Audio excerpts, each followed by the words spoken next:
बसंती हवा इस कविता की पढ़ाई करने वाले हैं। इस कविता के कवि हैं केदारनाथ अग्रवाल। इनका हम परिचय देखते हैं। इनका जन्म 1 अप्रैल 1911 को हुआ और मृत्यु 22 जून 2000 को हुई। इनकी रचनाएं देखते हैं। देश देश की कविताएं, अपूर्वा, आग का आईना, पंख और पतवार, पुष्पदीप आदि इन्होंने रचनाएं की हैं। यह एक छायावादी युग के प्रगतिशील कवि माने जाते हैं। अब हम कविता का परिचय देखते हैं। इस कविता का नाम है बसंती हवा। बसंती यानी बसंत ऋतु की।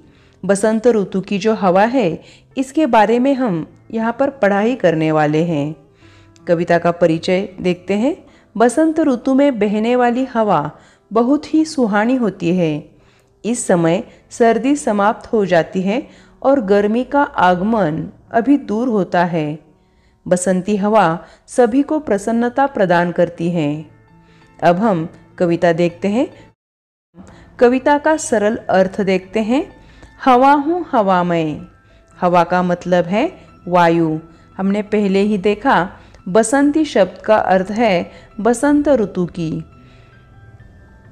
सुनो बात मेरी, अनोखी हवा हूँ, बड़ी बावली हूँ। अनोखी यानी विचित्र, अद्भुत। बावली यानी सीधी सी, जो अपनी ही धुन में रहती है, उसे बावली कहा जाता है। मस्त मौला यानी मनमौजी, जो अपने ही मन की करता है, उसे मनमौजी कहा जाता है। अगला शब्द फिकर यानी चिंता। अगला शब्द नीचे आओ, मुसाफिर। मुसाफिर यानी राही। अजब यानी विचित्र, अद्भुत।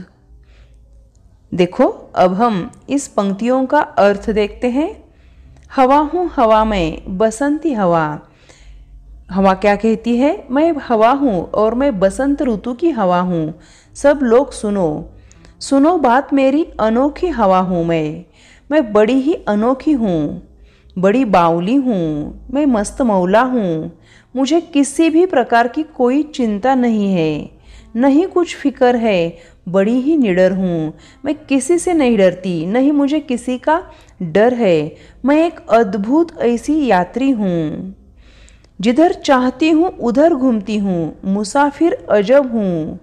मुझे जहाँ जाना होता है, जहाँ जाने का मेरा मन करता है, मैं उधर चली जाती हूँ। मुझे कोई रोकता नहीं। मैं बड़ी ही निडर हूँ, मस्त मौला हूँ, अनोखी हूँ। मुझे कोई भी चिंता नहीं है, ऐसे हवा कहती है। अब हम अगली पंक्तियाँ देखते हैं। चढ़ी पेड़ महुआ। महुआ यानी एक वृक्ष है जो बहुत ही बड़ा होता है। थपाथप मचाया, गिरी धम्म से फिर मैं। गिरी धम्म से, गिरी यानी नीचे पड़ना।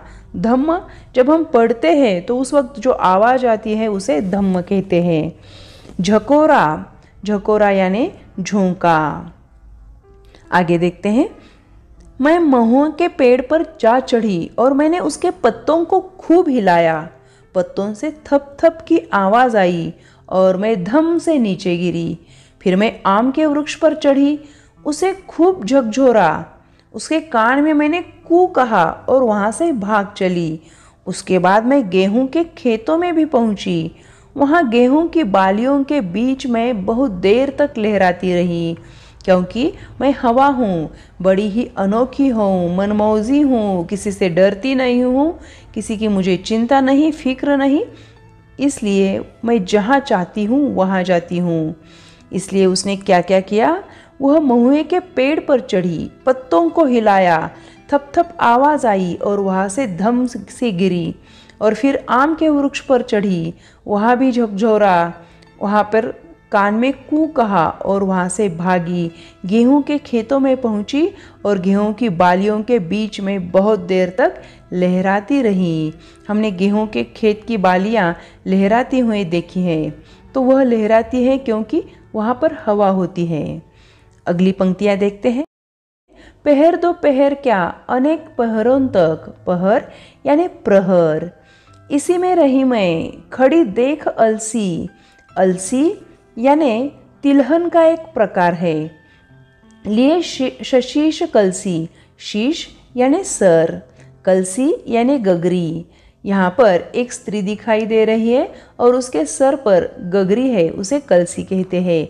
मुझे खूब सूझी, हिलाया झुलाया गिरी पर न कलसी, इसी हार को पा, हार यानी पराजय। हिलाई न सरसों, सरसों यह भी एक तिलहन का प्रकार है। झुलाई न सरसों, हवा हूँ, हवा में बसंती हवा। बहुत ही सुंदर पंक्तियां हैं। अब हम इन पंक्तियों का अर्थ सुनते हैं। मैंने देखा पास ही अलसी के पौधे खड़े हैं, उनकी फुनगियों पर गोल गोल फल लगे हैं। अभी हमें अलसी के पौधे यहाँ पर दिखाई दे रहे हैं जो कलसी जैसे लग रहे हैं। मुझे मस्ती सूझी, मैंने अलसी के पौधों को जोर जोर से हिलाया, झकझोरा, पर एक भी फल नहीं गिरा। अपनी इस हार से निराश होकर मैंने सरसों के खेत में जरा भी मस्ती नहीं की। यह हवा थी, सबको सताया करती थी। उसने अलसी के खेतों में भी उनको सताना शुरू कर दिया, लेकिन अलसी के पौधे जरा भी नहीं हिले। तब हार मानकर वहाँ पर उसने मस्ती नहीं की। बच्चों, आज हमने बसंती हवा यह कविता देखी कि जो बसंत ऋतु में बहने वाली हवा बहुत ही सुहानी होती है, जो अनोखी है, मस्त मौला है, किसी का उसे डर नहीं रहता, एक अद्भुत यात्री है, जहाँ मन चाहे वहाँ जाती है। इसके बारे में हमने एक बड़ी ही अच्छी कविता आज पढ़ी है।